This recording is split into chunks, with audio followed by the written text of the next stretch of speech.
నోటి దుర్వాసన అంటే జనరల్గా మనకి ఇంగ్లీష్లో మెడికల్గా హాలిటోసిస్ అంటూ ఉంటాం.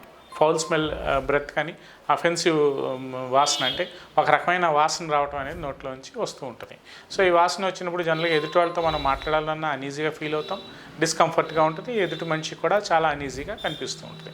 సో ఈ ప్రాబ్లం మన లైఫ్ స్పాన్లో అందరం ప్రతి ఒక్కరూ ఏదో ఒకసారి టైంలో మనం ఫేస్ చేసిన వాళ్ళే ఉంటాం. సో అసలు ఇది రావడానికి గల కారణాలు ఏంటి? మెయిన్గా మనకి 3 to 4 రీజన్స్ అనేవి చాలా ఫ్రీక్వెంట్గా కనిపిస్తూ ఉంటాయి. ఒకటి, మన ఓరల్ హైజీన్ అనేది సరిగ్గా లేకపోవటం, 2 times రెగ్యులర్గా బ్రష్ చేయలేకపోవటం.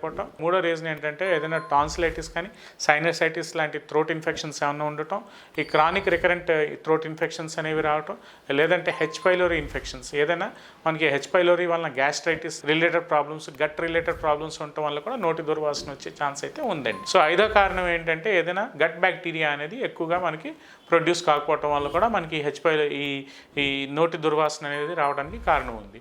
సో ఈ కారణాల్లో ఏ కారణం అనేది మనం ప్రాపర్గా ఇవాల్యుయేట్ చేసుకుని తద్వారా మనం దాన్ని రూల్ అవుట్ చేసుకుంటే, అప్పటికి మనకి ఇది కాదు అనుకుంటే బెస్ట్ ఆప్షన్ ఏంటంటే హోమియోపతి ఉంది. కాబట్టి ఇట్లాంటి కండిషన్స్లో దేనికి మనం హోమియోపతి ప్రాపర్గా వాడుకోవాలి అనేది ఆలోచించుకుని అప్రోచ్ అయితే డెఫినెట్గా దీన్ని మనం బెస్ట్ రిజల్ట్స్ తీసుకురావచ్చని నేను చెప్పదలుచుకున్నానండి. Thank you.